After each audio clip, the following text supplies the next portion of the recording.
പുതുവർഷത്തിൽ എളവള്ളി ഗ്രാമപഞ്ചായത്തിന് പുരസ്കാര നിറവ്. സംസ്ഥാന സർക്കാരിന്റെ സ്വരാജ് ട്രോഫി അവാർഡ് പ്രഖ്യാപിച്ചപ്പോൾ സംസ്ഥാനത്തെ മികച്ച രണ്ടാമത്തെ ഗ്രാമപഞ്ചായത്തായി എളവള്ളിയെ തെരഞ്ഞെടുത്തു. ഇതിനു പുറമെ മഹാത്മാ പുരസ്കാരത്തിൽ തൃശൂർ ജില്ലയിലെ 2ാം സ്ഥാനവും എളവള്ളി ഗ്രാമപഞ്ചായത്തിന് ലഭിച്ചു. 2024-25 വർഷത്തെ സ്വരാജ് ട്രോഫിയുടെ ഭാഗമായി 40 ലക്ഷം രൂപയും പ്രശസ്തി പത്രവും ഫെബ്രുവരി 19 കണ്ണൂരിൽ നടക്കുന്ന തദ്ദേശ ദിനാഘോഷത്തിന്റെ സമാപന സമ്മേളനത്തിൽ മുഖ്യമന്ത്രി പിണറായി വിജയൻ കൈമാറും. 2020-21 വർഷത്തിലും എളവള്ളി ഗ്രാമപഞ്ചായത്തിന് ഈ നേട്ടം കൈവരിക്കാൻ സാധിച്ചിട്ടുണ്ട്. പിന്നീട് തുടർച്ചയായി 4 വർഷവും എളവള്ളി ജില്ലയിലെ മികച്ച പഞ്ചായത്തായി.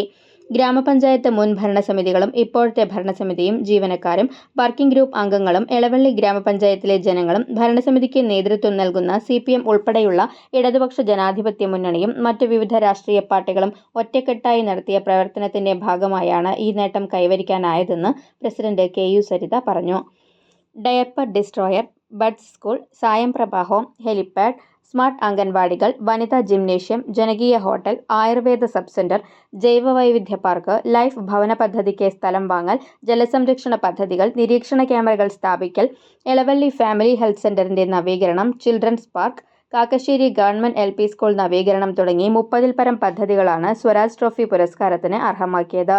തൊഴിലുറപ്പ് മേഖലയിലെ മികച്ച പ്രവർത്തനത്തിനാണ് മഹാത്മാ പുരസ്കാരത്തിൽ തൃശൂർ ജില്ലയിൽ 2ാം സ്ഥാനം ലഭിച്ചത്. റോഡുകളുടെ നിർമ്മാണവും ജലസംരക്ഷണത്തിന്റെ ഭാഗമായി കുളങ്ങൾ നിർമ്മിച്ചതും ചിട്ടയായ പ്രവർത്തനങ്ങളും അവാർഡ് ലഭിക്കാൻ ഇടയാക്കി.